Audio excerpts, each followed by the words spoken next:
untuk human reliability yang sebelumnya dengan Bu Ratna, terus kemudian ini saya lanjutkan.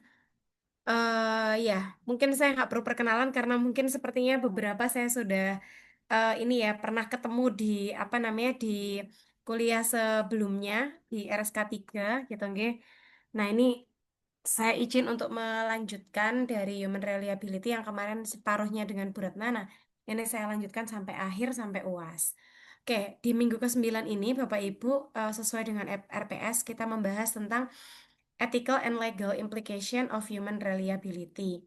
Jadi nanti ada beberapa hal yang akan kita bahas gitu nggih terkait dengan ethical consideration in human reliability and safety, kemudian legal standard and regulation related to human error and accountability in Indonesia, kemudian balancing ethical responsibility and business needs just culture. Oke, nah ini yang akan kita bahas Bapak Ibu pada pertemuan malam hari ini. Oke, nah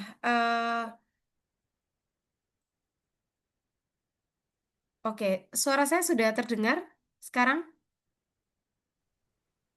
Udah Bu, jelas Bu di saya. Oke, baik. Terima kasih ya sudah diingatkan. Oke, baik, kita lanjut. Oke, nah di sini Bapak Ibu kita akan membahas aspek kunci dari ethical consideration. Apa saja sebenarnya aspek kunci pada ethical consideration? Nah, di sini ada ethical principles di mana tujuannya ethical principles ini adalah untuk mempromosikan fairness, transparansi, and accountability. Jadi, tujuannya adalah bagaimana kita bisa mempromosikan gitu ya, memastikan bahwa ada keadilan gitu ya, transparansi dan juga accountability yang tujuannya adalah untuk meminimalisir hazard gitu ya atau harm. Nah, beberapa dari ethical principle dan praktis ini relevan terhadap human reliability and safety seperti no blame culture. Nah, ini yang paling penting. Biasanya, seringnya gitu ya, kita itu misalkan ada permasalahan gitu, oh ini salahnya si A, ini salahnya si B gitu ya. Nah, pada ethical principle hal ini tidak diperkenankan gitu guys. Jadi tidak ada no blame culture. Kenapa no blame culture ini tidak diperbolehkan gitu ya? Karena saat no blame culture ini disampaikan gitu ya, orang itu akan ngerasa apa ya istilahnya nggak nyaman gitu ya atau dia ngerasa bahwa oh ini purely kesalahanku gitu jadi kita akan fokus untuk menyalahkan seseorang gitu ya tanpa kita mencari tahu gitu ya apa sih sebenarnya eh, akar permasalahannya itu dari mana gitu karena kita selalu sibuk untuk menyalahkan gitu ya nah sehingga dalam ethical principle yang pertama adalah ada no blame culture gitu ya. Nah, kemudian yang kedua adalah insiden investigation transparansi. Nah, ini juga penting gitu ya, Bapak Ibu, bahwa setiap kali ada kecelakaan gitu ya, ini harus dijelaskan permasalahannya apa, karena apa, kenapa gitu ya. Nah, ini yang perlu kita perhatikan gitu ya. Jadi harus ada transparansi, harus terbuka gitu ya. Kenapa, apa namanya, cause effect-nya apa, konsekuensinya apa yang harus diminimalisir. Nah, ini adalah tujuannya untuk pembelajaran gitu ya, untuk pembelajaran ke depannya gitu. Nah, kemudian ada performance shaping factors gitu ya, di mana pada performance shaping factors ini adalah setiap perusahaan itu pasti punya value masing-masing gitu ya, sehingga ini kalau misalkan dioptimalkan, maka ini akan bisa menjadi atau membentuk suatu perusahaan itu menjadi bagian yang sangat apa namanya utuh gitu dalam suatu konteks, sehingga setiap orangnya itu akan bisa menerapkan ethical principle yang baik.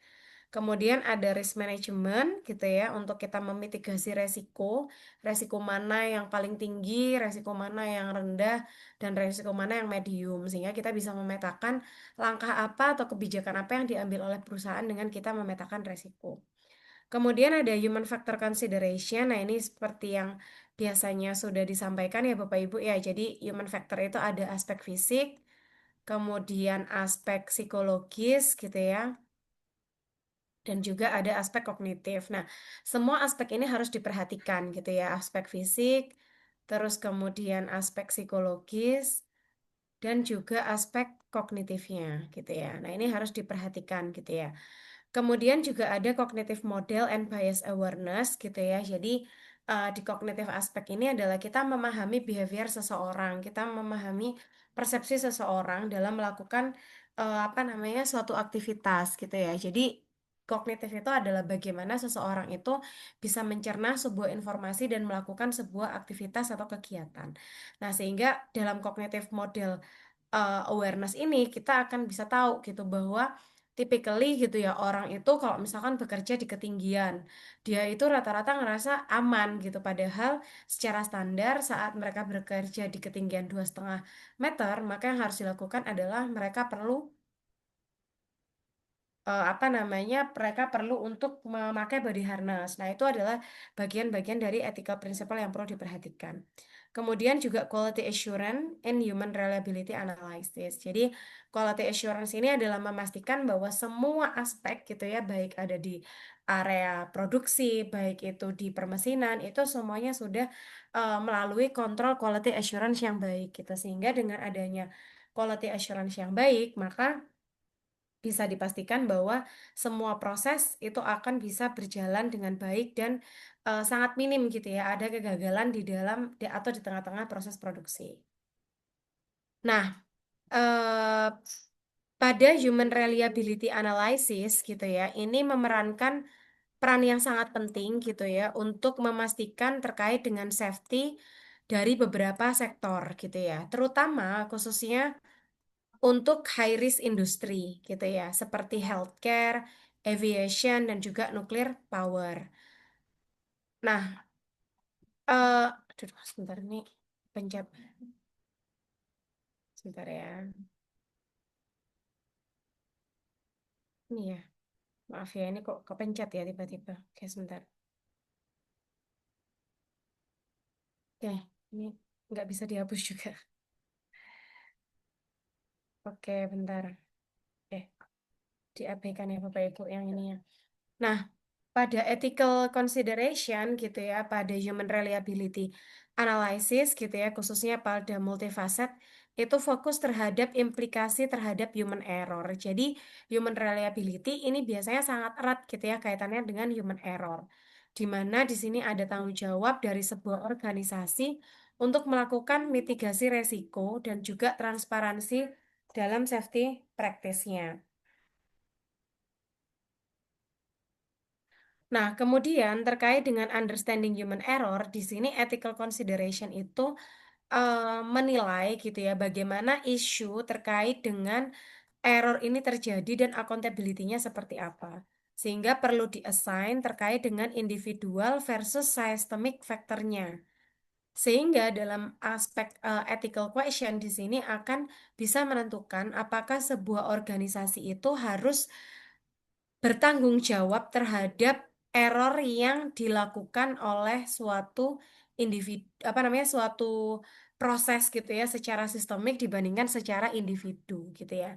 Nah, karena human reliability dan human error ini sangat erat kaitannya Bapak Ibu dan mungkin pasti Bapak Ibu juga sudah disampaikan gitu ya bahwa pada aspek human reliability itu gitu ya semakin turun human reliability maka ada kecenderungan error itu akan semakin meningkat gitu ya. Jadi dia sangat berbanding terbalik. Loh, ini kok tercoret-coret ya sebentar ya Bapak Ibu ya. Ini kok oh, sebentar sebentar. Oke, sebentar saya stop share dulu ya. Ini kok ada coret-coretannya dulu bentar.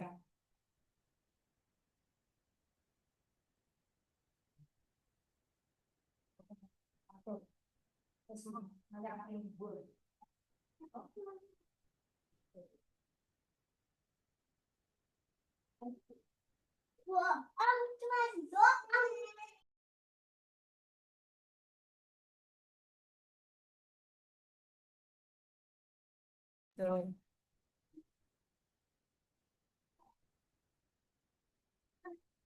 Oke, ini slide-nya berubah-ubah Bapak Ibu. Berubah, Bu. Berubah-ubah nggak ya slide-nya? Berubah, Bu. Oke, baik. Ya, saya lanjutkan ya.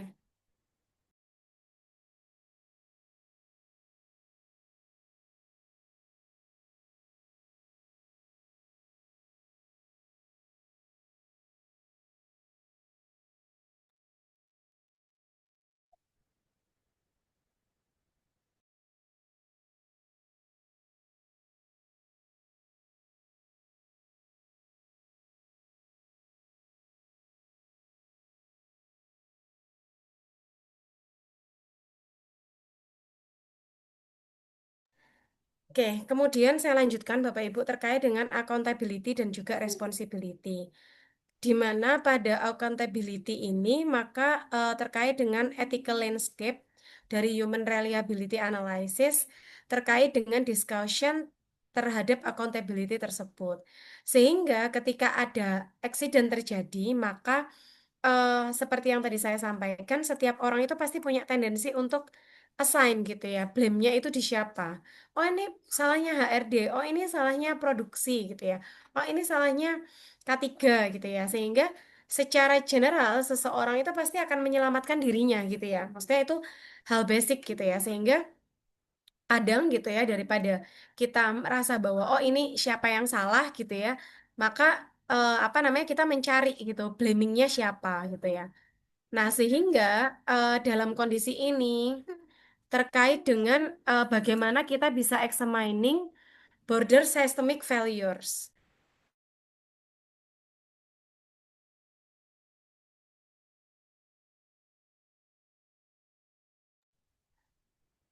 Sehingga di sini ada tendensi terkait assign blaming. Nah, dalam kondisi ini gitu ya, maka kita akan semakin memperbesar gitu ya systemic failures gitu di mana semakin kita melakukan siapa yang salah dan siapa yang salah, maka kita semakin tidak mengerucut ke siapa sih sebenarnya akar permasalahan dari ini semua itu apa gitu ya.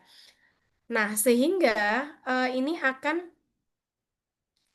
lead gitu ya terhadap culture of fear atau ketakutan gitu ya ketika karyawan ini reluctant terhadap proses untuk dia melaporkan error, near miss dan juga bagaimana dia melakukan compromising safety gitu ya.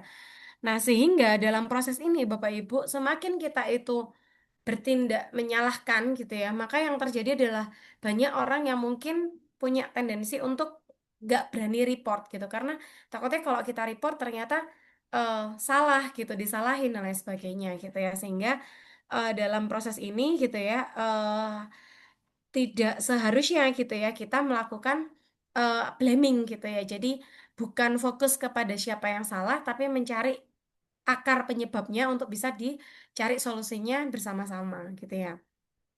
Nah, dalam ethical framework di sini eh, harus dilakukan gitu ya balance approach. Bagaimana kita bisa merecognize individual responsibility atau organizational accountability. Sehingga di sini perlu untuk melakukan reporting dan juga learning from the mistakes gitu ya. Jadi kita perlu melihat gitu ya dalam sebuah kesalahan itu yang terjadi itu apa? Apakah individual responsibility-nya gitu ya yang kurang baik gitu ya, atau malah accountability pada organisasinya gitu yang harus kita analisa gitu ya, sehingga akan bisa membuat gitu ya setiap orang itu eh, mudah gitu melakukan reporting dan juga belajar dari kesalahan gitu ya untuk bisa improve safety outcomes. Nah, kemudian, hal yang paling penting lagi adalah transparansi dan juga komunikasi, di mana organisasi ini harus bisa berkomunikasi gitu ya untuk mencari apa namanya titik temu gitu ya dari informasi dari stakeholder terkait dengan karyawan, regulasi dan juga bagaimana mereka bisa serving publik gitu ya. Sehingga transparansi ini adalah bagian dari collaborative effort untuk meningkatkan safety measures. Jadi, semakin kita melakukan transparansi, oke, PPT-nya belum berganti slide ya.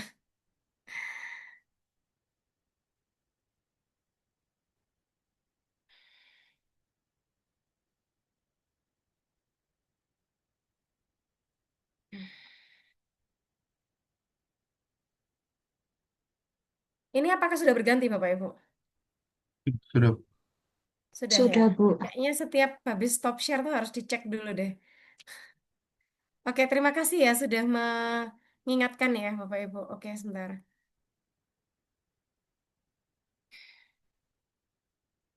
Oke, sehingga tujuan dari transparansi itu adalah untuk sebagai sebuah sarana kolaboratif gitu ya untuk meningkatkan safety measure. Nah, pada ethical consideration di sini juga diperkenankan gitu ya extend bagaimana kita melakukan collected and analysis data, baik itu secara kualitatif research method gitu ya, dengan menggunakan credibility dan juga minimize bias gitu ya. Jadi dalam ethical consideration ini Bapak Ibu gitu ya, kita harus memastikan bahwa karyawan itu yang menyampaikan gitu ya atau report gitu ya terkait dengan permasalahan yang ada, terkait dengan case atau kejadian yang ada itu dia bisa eh, punya kepercayaan diri gitu ya, di mana kredibilitasnya dia akan meningkat gitu ya dan juga bisa menjadi sarana untuk bisa melakukan minimize bias. Nah, ethical itu adalah bagian dari interdisciplinary approach, Bapak Ibu. Nah, di mana interdisiplin nature dari human reliability analysis ini itu seperti physiology, sociology, and engineering gitu ya. Sehingga ethical framework ini gitu ya, ini akan bisa punya pandangan yang berbeda. Jadi diverse perspective on human behavior and organizational dynamics gitu ya. Semakin banyak kepala, semakin banyak proses gitu ya, maka akan sangat mudah gitu ya untuk kita bisa memastikan gitu ya bahwa dari setiap sudut pandang itu punya point of view sendiri-sendiri gitu ya. Nah, kalau misalkan semuanya dari engineering, maka yang terjadi apa, Bapak Ibu? Kalau semuanya dari engineering, maka ya engineering akan bikin rules sesuai engineering gitu, tapi nggak paham secara aspek psikologisnya saat orang disuruh melakukan kegiatan ini secara terus-menerus itu seperti apa gitu ya. Nah, itu adalah bagian-bagian yang harus diperhatikan gitu ya dari aspek bagaimana kita melihat psikologi dan juga sosiologinya bagaimana gitu ya. Nah, sehingga dalam proses ini Bapak Ibu semakin banyak human perspektif gitu ya, maka eh, aturan dan juga apapun yang kita buat itu akan jauh lebih bisa memperhatikan aspek manusianya gitu ya. Nah, sehingga pendekatan ini bisa melakukan atau membuat kita understanding the complex interplay gitu ya antara human factors dan juga sistem safety, di mana tujuannya untuk mempromosikan atau memberikan efektif intervention gitu ya terhadap ethical sounds dari setiap value yang disampaikan oleh perusahaan.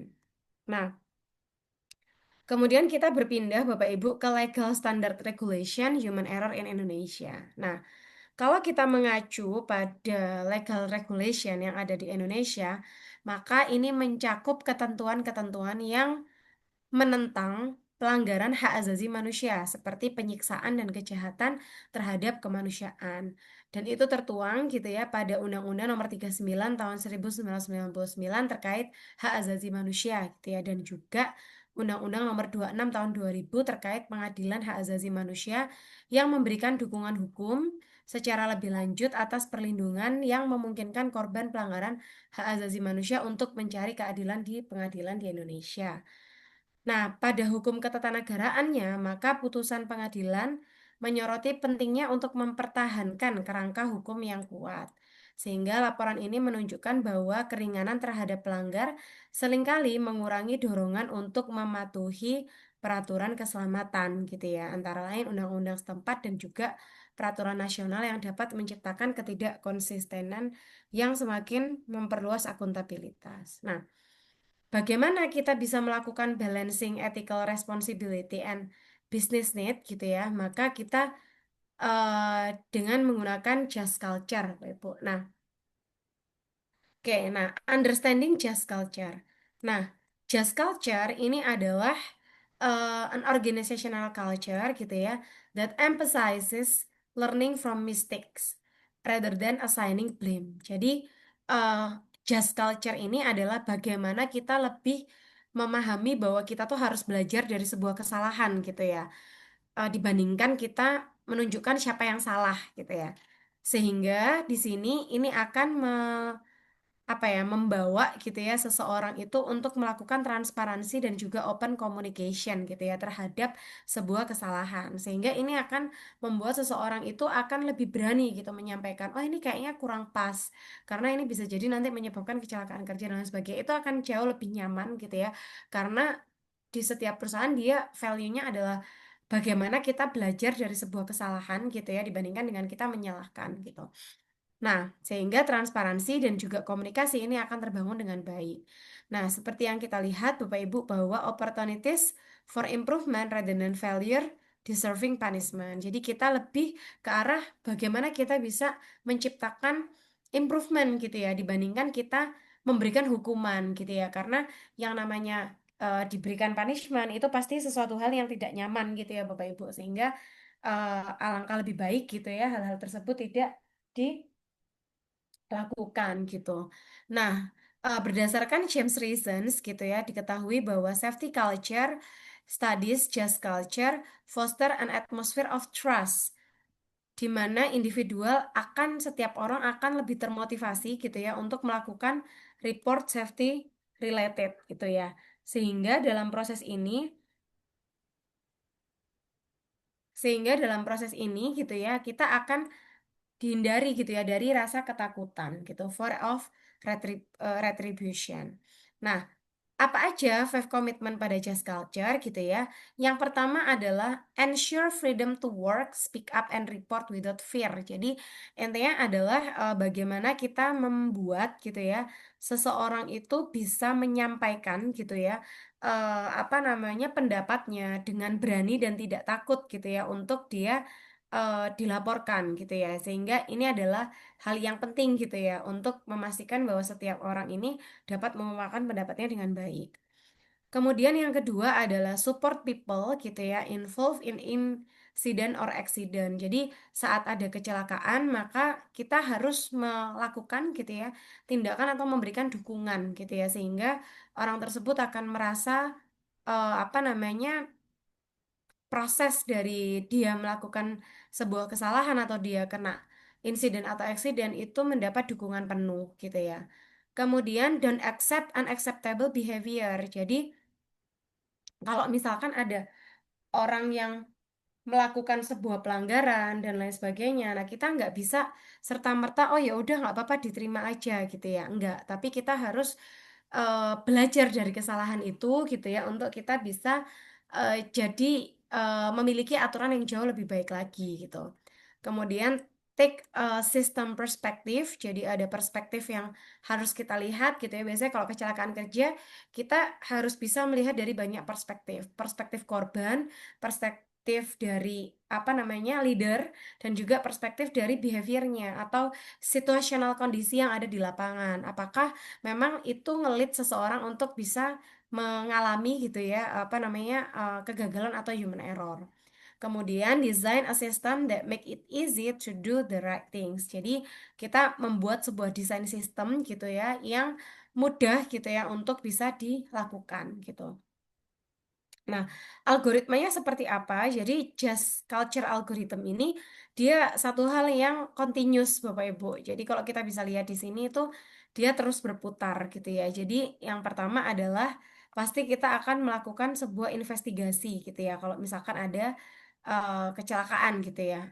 Secara praktis apakah dia sudah melakukan pekerjaan sesuai dengan SOP gitu ya. Apakah dia sudah melakukan apa namanya aktivitasnya dengan baik gitu. Nah, ini yang perlu kita perhatikan dulu. Kemudian yang kedua adalah clear articulate value. Jadi kita setiap perusahaan saya yakin pasti punya values gitu ya. Jadi dia cocokin gitu ya dari kejadian yang ada, value apa sih yang tidak mereka terapkan gitu ya. Value apa yang dia masih kurang sehingga menyebabkan suatu kecelakaan atau kegagalan tersebut gitu ya.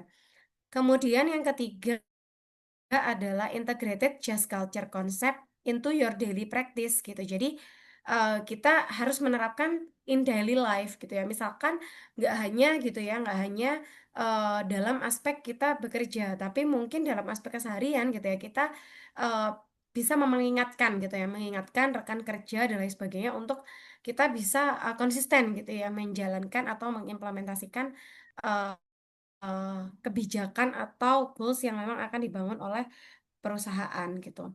Kemudian identify obstacle between values and practice. Jadi kita melihat kira-kira apa ya tantangannya, apa ya challenge-nya kalau misalkan kita menerapkan value di perusahaan dengan praktisnya, gap-nya apakah ada. Nah, baiknya adalah di mana proses itu kita bisa meminimalisir gap yang ada. Kemudian yang terakhir adalah learning culture for staff and management. Jadi setiap staff dan manajemen ini harus terus menjalankan culture tersebut gitu ya. Jadi sehingga setiap orang akan tahu bahwa kalau misalkan itu dilakukan secara terus-menerus, maka itu akan menjadi sebuah kebudayaan atau value gitu ya, value dan culture di perusahaan yang akan sangat baik gitu ya ke depannya. Oke, nah kemudian di sini ethical responsibilities. Nah, ethical responsibilities di sini adalah terkait dengan bagaimana kita maintain operational efficiency and safety, di mana setiap orang ini akan di-encourage gitu ya untuk melakukan reporting. Jadi dia apa namanya melaporkan gitu ya eh, kejadian gitu ya, baik itu insiden atau near miss gitu ya. Tujuannya adalah untuk mendapatkan clear understanding gitu ya, di mana setiap konstitusi itu accept atau menerima behavior versus unacceptable behavior. Kemudian yang kedua adalah learning from error, di mana pada just culture ini akan menginformasikan terkait dengan investigasi dari semua kejadian kecelakaan. Jadi, walaupun kejadian kecelakaan itu minor gitu ya, tapi itu harus disampaikan. Tujuannya adalah untuk prevent future occurrence. Jadi, jangan sampai kejadian itu terjadi lagi. Jadi, kita meminimalisir yang namanya occurrence gitu ya. Jadi, kalau dia udah pernah terjadi, walaupun sekecil apapun gitu ya kejadiannya near miss, nah itu harus disampaikan gitu ya sehingga bisa meminimalisir gitu ya kejadian itu berulang lagi.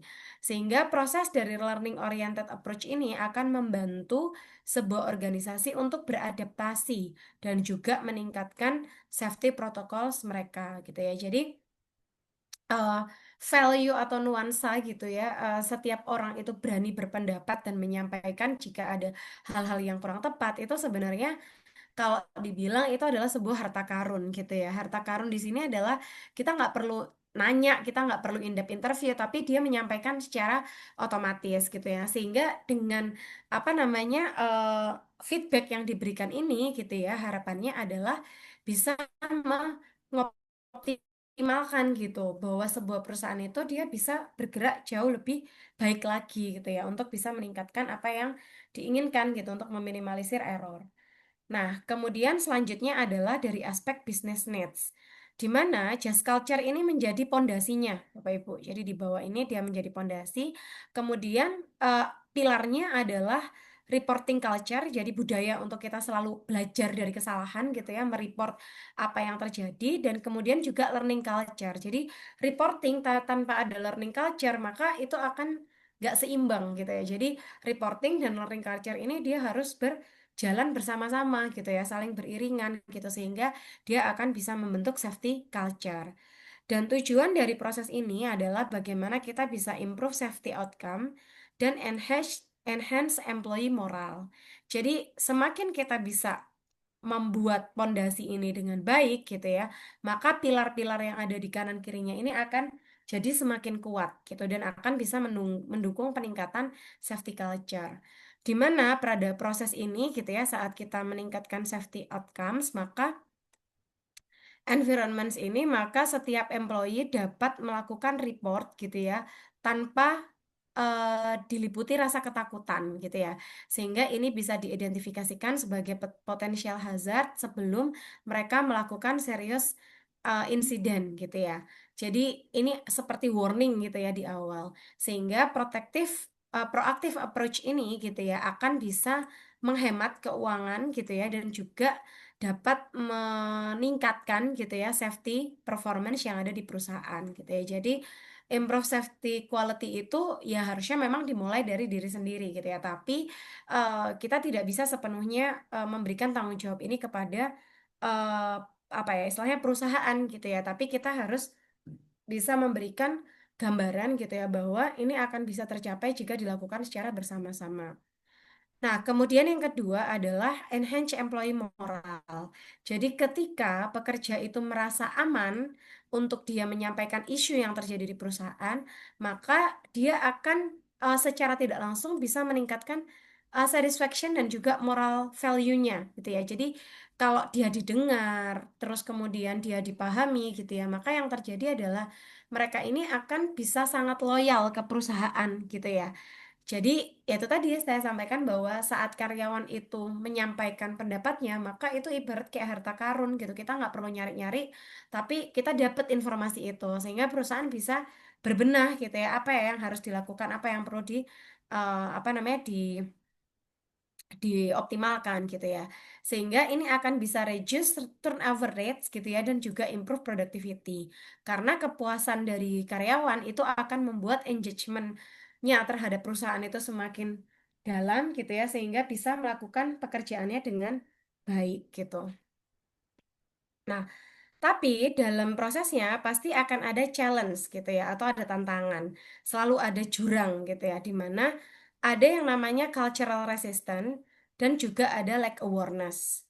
Di mana cultural resistance ini itu akan menggiring gitu ya terhadap traditional view dari seseorang, di mana eh, kenapa sih harus rapor gitu ya, nggak perlu lapor nanti apa namanya eh, dampak atau efeknya ke perusahaan seperti apa nanti kita di blacklist dan lain sebagainya gitu ya. Nah, ini adalah cultural resistance. Jadi ada barrier gitu ya, ada penghalang gitu ya untuk kita bisa melakukan gitu ya hal yang diharapkan gitu oleh perusahaan gitu. Nah, sehingga dari cultural resistance ini itu akan bisa menyebabkan gitu ya terjadinya kegagalan gitu ya. Ada apa namanya kondisi di mana dia takut untuk dihukum gitu ya sehingga mengcreate sebuah barrier untuk dia bisa mengkomunikasikan apa yang diinginkan. Kemudian yang kedua adalah lack of awareness. Jadi karena dia apa ya istilahnya itu kayak masa bodoh gitu ya. Jadi nggak peduli, terus kemudian dia nggak care gitu ya. Maka ini yang biasanya akan terjadi gitu ya. Jadi dia merasa ada ketidaksepahaman gitu ya terkait dengan just culture gitu, terkait dengan manajemen dan staff. Sehingga training program gitu ya untuk mengedukasi employee berdasarkan prinsip just culture itu terkait dengan bagaimana kita bisa memberikan kontribusi untuk safer work environment gitu ya, memberikan apa namanya lingkungan kerja itu yang aman gitu ya. Nah, dua ini adalah challenge-nya Bapak Ibu untuk sehingga setiap orang itu pasti akan bertanya-tanya, kalau misalkan ini diimplementasikan nanti dampaknya seperti apa? Bahayanya gimana gitu ya. Nah, sehingga ini yang menyebabkan orang itu tidak sepenuhnya berani gitu ya untuk melangkah gitu. Nah, prosesnya gimana? Ya, mereka harus diberikan pemahaman gitu ya bahwa dengan adanya just culture itu kita bisa meminimalisir hal apa namanya kecelakaan kerja, kita bisa meningkatkan produktivitas, kita bisa meningkatkan awareness terhadap resiko yang ada. Setiap orang itu jadi bisa melakukan identifikasi hazard dengan baik seperti itu. Sehingga dalam proses just culture ini gitu ya, kita akan berusaha gitu ya untuk bisa meyakinkan seseorang itu untuk melakukan pendekatan gitu ya atau bisa menyampaikan pendapat yang dimiliki. Oke, baik. Sampai sini Bapak Ibu, apakah ada pertanyaan?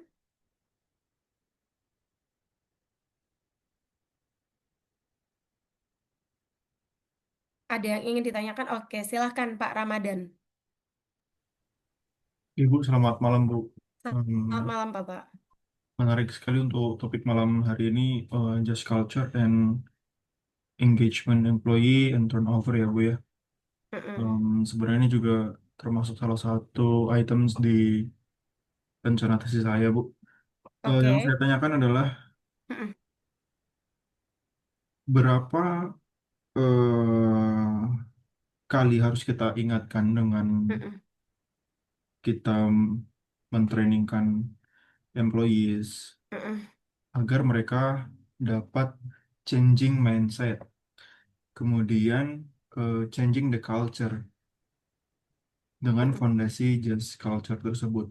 Dan tools-tools apa saja yang bisa kita gunakan dan pencapaian apa saja misalnya satu orang dalam 1 tahun that must be ditrainingkan setidaknya 10 jam untuk Mm-mm. dia bisa changing behavior dan changing the culture gitu Bu. Mungkin ada masukan dari Oke. Bu. Iya, baik. Terima kasih banyak Pak Ramadan ya atas pertanyaannya. Iya. Jadi apa namanya terkait dengan challenge ini Pak, itu kemarin gitu ya berdasarkan beberapa literatur gitu ya, itu perubahan yang sangat besar dan sulit itu sebenarnya awalnya terkait dengan digitalisasi gitu ya. Jadi kita bicara secara general dulu. Nah, awalnya gitu ya, orang itu pada takut sama digitalisasi gitu ya. Kenapa? Karena dengan adanya digitalisasi yang terjadi adalah kita itu jadi apa ya, takut tergantikan gitu ya, takut tergantikan. Nanti kalau ini sudah mature sistemnya, nanti pasti kita nggak akan dipakai dan lain sebagainya gitu ya. Nah, sehingga resisten ini itu menjadi cukup lumayan berat gitu ya dari apa untuk sebagian besar perusahaan gitu ya. Bagaimana ya caranya untuk kita bisa mempercepat proses ini gitu ya. Nah, kemudian kemarin gitu ya mungkin kita terjadi COVID gitu di mana COVID ini memberikan dampak yang cukup signifikan terhadap digitalisasi gitu ya. Kita dipaksa work from home dan lain sebagainya sehingga kita mau nggak mau kita belajar, kita memahami dan lain sebagainya gitu ya. Nah, sehingga ini menjadi satu hal yang bisa apa ya menjadi titik segar gitu ya bagi beberapa perusahaan untuk mempercepat digitalisasi. Nah, tapi aspek itu apakah bisa segera dilakukan gitu ya di perusahaan? Nah, ternyata jawabannya tidak semua perusahaan itu bisa punya waktu yang sama, Bapak Ibu. Jadi tadi ditanyakan sama Pak Ramadan itu kira-kira butuh waktu berapa lama, Bu? Apakah training dalam setahun dua kali dan sebagainya? Nah, sebenarnya setiap nggak ada patokan guidelines-nya gitu Pak bahwa oh kita melakukan implementasi perubahan itu misalkan harus 1 tahun gitu ya dalam 1 tahun itu harus ada 2 bulan setiap 2 bulan itu kita lakukan apa namanya training gitu misalnya ya. Nah itu nggak ada sebenarnya patokannya. Tapi yang bisa kita lakukan adalah kita melihat value dari masing-masing apa namanya perusahaan ini seperti apa gitu. Nah contoh gitu ya salah satunya adalah di mungkin saya kasih ilustrasi ya di salah satu perusahaan semen gitu ya. Tapi dulunya adalah multinational company gitu ya. Tapi sekarang sudah bergabung gitu ya bersama di apa namanya Semen Indonesia Group. Nah, pada awalnya changing apa namanya digitalisasi di sana itu sulit sekali gitu ya.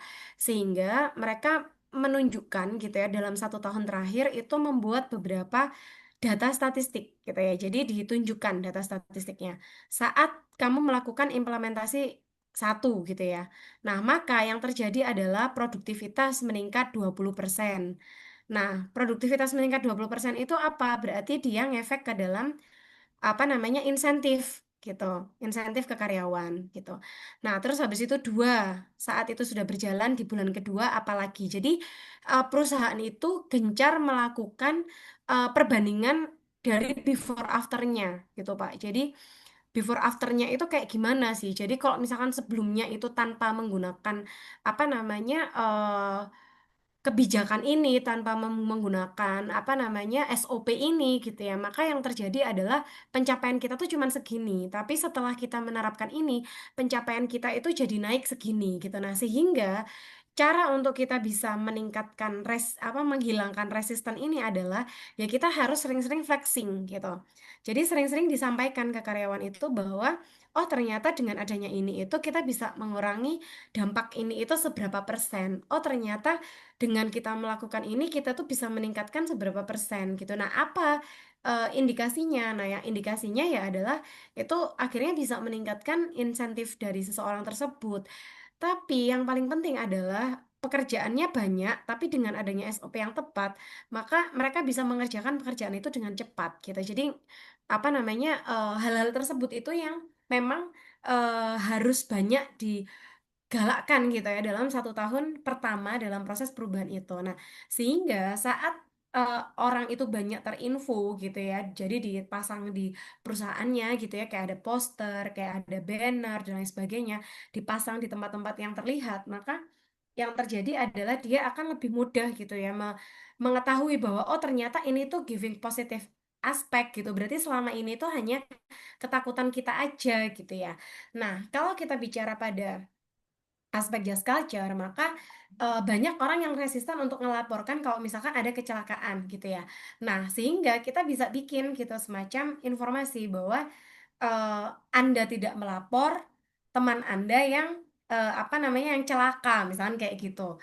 Nah, itu banyak ditaruh di spot-spot yang menentukan. Nah, ternyata setelah banyak orang yang sudah melaporkan, jadi disampaikan statistiknya 20 orang melaporkan kejadian near miss atau insiden selama bulan ini gitu. Dan apa namanya dengan adanya laporan ini, maka ini bisa menurunkan terjadinya occurrence gitu ya dalam apa namanya kecelakaan yang ada gitu. Nah, hal seperti itu sih Bapak Ibu pendekatan yang mungkin gitu ya bisa dilakukan terlepas dari memang harus adanya peningkatan kompetensi gitu ya. Ada training, terus kemudian ada morning apa namanya briefing gitu ya. Atau misalkan bisa juga kalau misalkan orang itu kan kadang nggak bisa ya ngomong langsung gitu ya. Jadi orang itu kan macam-macam. Ada yang mungkin bisa ngomong empat mata, tapi ada juga orang yang mungkin lebih nyaman kalau misalkan kita suruh untuk menyampaikan pendapat itu misalkan di acara yang lebih informal gitu, misalkan coffee afternoon gitu ya. Nah, itu adalah cara-cara gitu ya yang bisa dilakukan gitu ya untuk bisa meminimalisir gap tadi itu antara apa namanya apa yang ada di kebijakan dan juga praktikalnya gitu. Karena itu yang apa namanya bagian yang harus diminimalisir. Seperti itu, Pak Ramadan. Iya Bu, baik. Berarti ada soft and hard approach yang harus kita Mm-mm. desain di awal Bu ya. Iya. Nggak, memang kalau pingin efektif, Pak, kayak gini nih emang harus dibentuk dibentuk ya semacam tim ad hoc gitu ya. Jadi bisa mengukur gitu. Katakanlah eh, dalam 1 bulan pertama itu improvementnya seberapa besar, 1 bulan kedua gitu, sehingga akan bisa terlihat gitu ya titik-titik kritikalnya itu biasanya gitu ya, itu ada di mana gitu. Biasanya kalau kita ada sebuah kebijakan gitu ya, mungkin kita akan melakukan di awal-awal tuh rajin gitu ya, di tengah-tengah itu kita agak apa namanya apa ya istilahnya kalau orang Jawa tuh bilangnya blendes gitu ya kayak apa namanya nggak mau ngerjain gitu terus habis itu ntar ngerjain lagi gitu. Nah, ada titik-titik itu yang kritikal gitu ya dan ini apa namanya dalam 1 atau 2 tahun pertama ya memang tim ad hoc ini yang akan banyak bekerja untuk melihat gitu ya aspek statistiknya seperti apa terus kemudian bagian-bagian dari pekerjaannya itu apakah sesuai gitu dengan capaian yang diharapkan gitu ya dengan target yang diharapkan dalam 1 tahun pelaksanaannya gitu. Oke, semangat Pak Ramadan semoga dilancarkan ya tesisnya. Ya Bu, amin Bu. Kayak bentar lagi mungkin udah seminar ini kayaknya seminar proposal ini. Amin, amin. Makasih Bu. Amin amin. Oke, oke ada lagi Bapak Ibu yang mau ditanyakan? Belum ada? Oke, baik.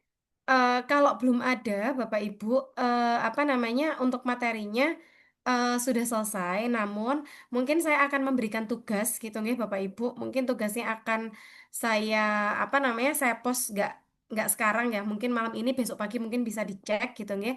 Nah, nanti tugasnya adalah Bapak Ibu bisa mencoba, gitu ya. Kira-kira kalau Just Culture ini diaplikasikan di perusahaan Bapak Ibu itu kira-kira seperti apa gitu ya. Jadi apa namanya konteksnya seperti itu. Jadi nanti Bapak Ibu cukup apa namanya membuat atau menuliskan gitu ya dalam 1 halaman aja gitu ya di Word. Nah, nanti kemudian disubmit dan due date-nya minggu depan gitu ya. Jadi masih ada waktu 1 minggu untuk mengerjakan. Oke, baik. Saya rasa itu Bapak Ibu mungkin yang bisa saya sampaikan untuk pertemuan malam ini. Terima kasih banyak Bapak Ibu atas perhatiannya. Saya izin undur diri. Assalamualaikum warahmatullahi wabarakatuh. Oh ya, sebentar saya mau nanya. Kemarin sudah dibagi kelompok ya sama Bu Ratna ya? Ya, Ya, sudah Bu. Sudah ya. Berarti ada jadi berapa kelompok ini Bapak Ibu? 2 kelompok atau? Ini lima satu kelompok kemarin. ada yang dua, ada yang tiga Bu. Oh, satu. Maksudnya orangnya ya? Ada yang dua, ada yang tiga. Atau gimana? Masing-masing Iya. 2 orang, Bu. Ada 5 kelompok. Oh, ada 5 kelompok. Oke, baik. Masing 2 orang. Oke, baik. Jadi nanti apa namanya kemungkinan insya Allah minggu depan saya akan menyampaikan tugas besarnya ya Bapak Ibu. Jadi tugas besar ini adalah pengganti UAS. Jadi Bapak Ibu nanti tidak ada written test untuk UASnya gitu ya. Jadi cukup mengerjakan project yang ada gitu ya. Jadi nanti saya akan punya nilai individu tugas gitu ya seperti yang kita lakukan ini. Terus kemudian nanti ada nilai kelompok di review paper dan juga review tugas besar gitu. Oke, baik. Terima kasih banyak Bapak Ibu atas waktunya. Kalau besok misalkan hari Rabu gitu Bapak Ibu ada kelas juga. Saya ada, Bu. Oh, ada Ada, jadwal Bu. kelasnya. Oh, oke, Ada yang baik. tugas Berarti ini ada yang. masih ini ya, Bapak Ibu ini masih full kelas ya atau gimana? Berapa Kita ada yang ngambil beda-beda Bu masuk matkulnya ada. Bu. Beda-beda ya, karena udah bisa mulai ngambil matkul Iya, gitu ya. karena pemilihan matkul semua Bu. Oke, baik. Oke, baik Bapak Ibu, terima kasih banyak atas partisipasinya pada malam hari ini. Saya izin ya untuk ending meeting. Terima kasih banyak. Sehat selalu ya Bapak Ibu. Assalamualaikum warahmatullahi wabarakatuh. Waalaikumsalam. Waalaikumsalam. Waalaikumsalam. Terima kasih, Bu. Terima kasih Bu Retno. Sama Bapak Ibu, Bu. saya izin end meeting ya.